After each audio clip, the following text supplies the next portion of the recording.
Booster 18 suffers an anomaly at Massey's test facility. The new ship transport stand outer ring is welded together at Sanchez.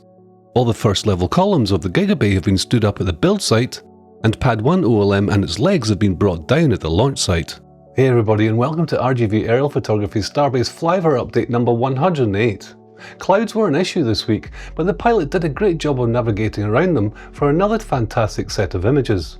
The flight took place on Saturday, November the 22nd at an altitude of 6,000 feet and captured all the fast-moving action at Starbase, Texas.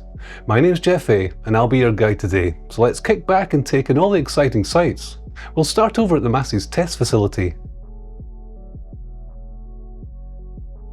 In the early hours of Friday the 21st of November, Booster 18's liquid oxygen tank exploded wide open following an anomaly during a routine pressure test of the gas system. A big thanks goes to La Padre for capturing the footage of the event. SpaceX later confirmed the event with this post on X. The LR-11000 crane was moved over the next day, and as we can see here, the booster lifting rig also arrived. On the 22nd, the crane was attached. With the booster now secured, workers cut it in two just above the common dome. Again, thanks to La Padre, we can see the methane tank being lowered to the ground late Saturday night. This section was then scrapped on the Sunday. Various pieces of steel and other debris lie scattered around the booster. On the cryo stand, the remains of one ruptured COPV are visible alongside a fully intact one positioned near the stand's hydraulic equipment. The floor is littered with fragments from multiple COPVs that appear to have exploded, along with what seems to be spilled hydraulic fluid from the stand, meaning that it likely suffered some damage. The leading speculated cause, or at least a contributing factor, is a COPV failure that triggered a rapid depressurization event. Inside the booster itself, several pipes are visibly crumpled, and the downcomer shows a hole and multiple dents. These injuries were probably caused by shrapnel penetrating the tank during the incident. On a more positive note, the newly exposed internals have now confirmed that the tank mounted alongside the downcomer is a dedicated liquid oxygen landing tank, identifiable by the 10 pipes connecting to it. Whether this was caused by a design, manufacturing or procedural error during testing, once again lessons will have been learned, with SpaceX promising to quickly move on to stacking Booster 19.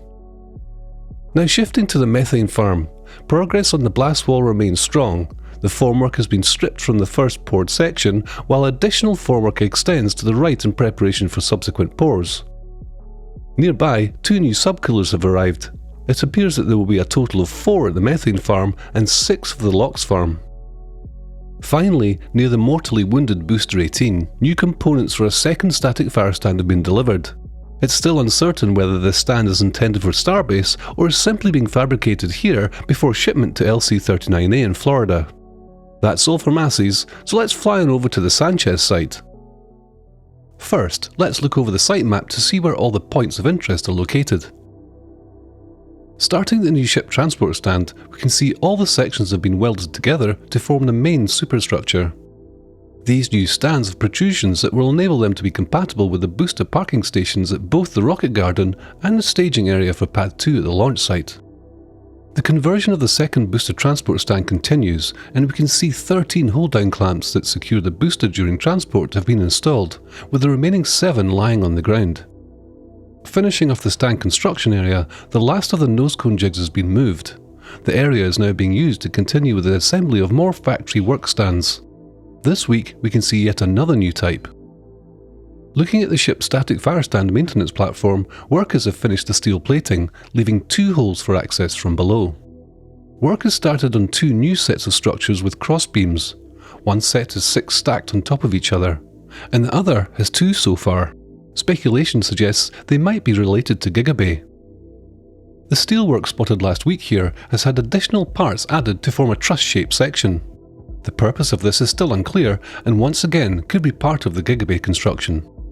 The SQD arm extension has received pipes and conduits on one side of the racewalk.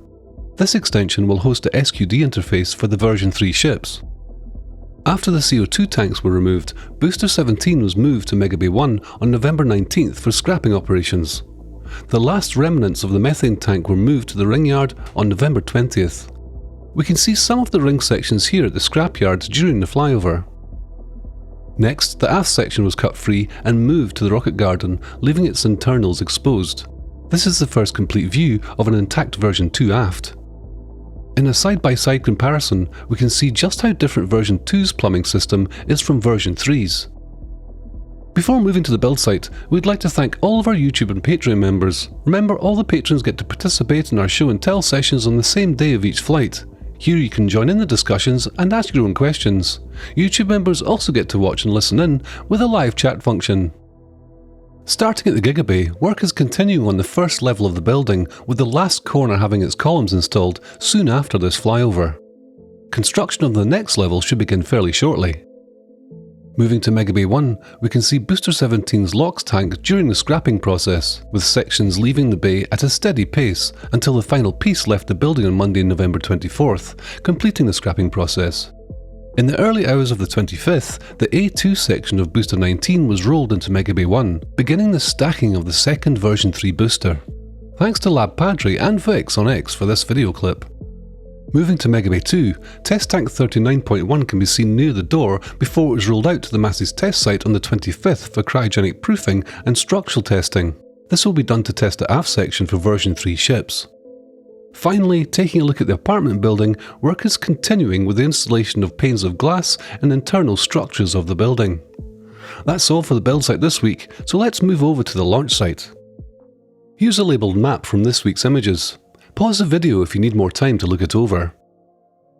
Starting at the Pad 2 launch mount, the clamp testing fixture has been removed.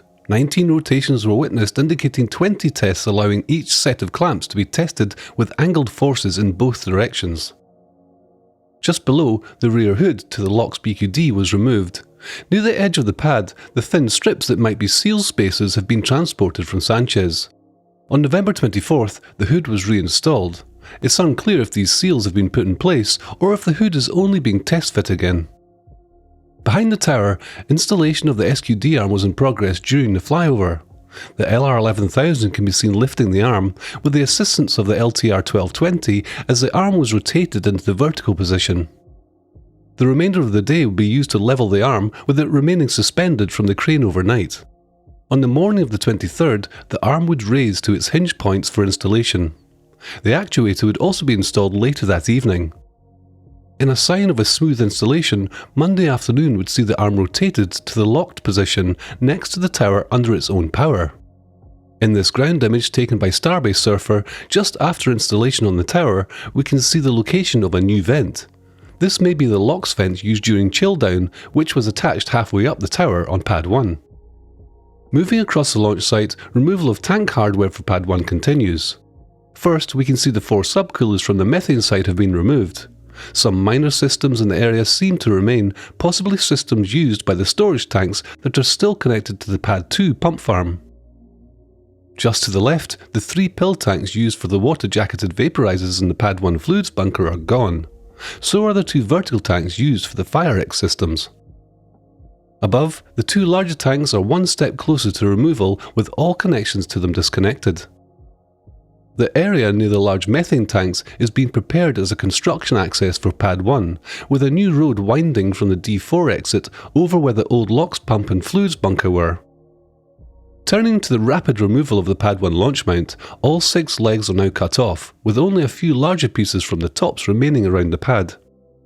The legs are nearly flush to the ground, ready for the next stage to begin as the demolition of the pad turns to the deluge plate and surrounding concrete slab and foundation.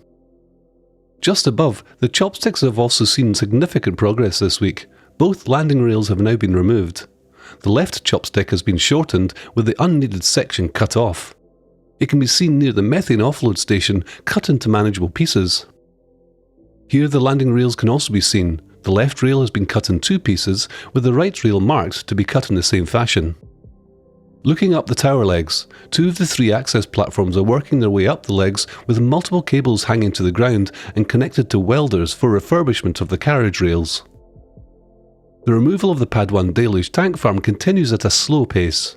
This week the CO2 tank appears to have been disconnected, with the pipes and valve systems scrapped. As we finish this week at the air separation unit site, the BG-42 drill rig is being loaded for transport at the roundabout. The foundation to the compressor building appears to be complete. Within the space between the grade beams, electrical conduits can be seen in the areas being backfilled.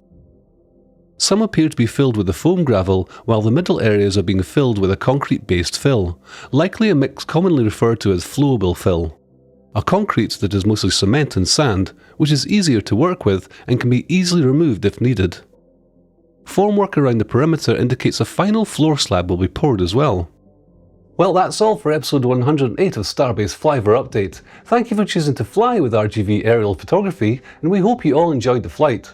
If you liked what you saw today, please subscribe for more episodes and content so you don't miss out on the new videos each week, and leave a thumbs up. If you like your content in a longer, more detailed form, please join us on Saturdays at midday Eastern for our live stream on YouTube. To receive the latest images and to join in the conversations on the day they are taken, please consider joining RGV's Patreon. If you've made it this far, you can check out all the previous flyover updates here. I'm Jeff A, and I'll see you next week from 6,000 feet.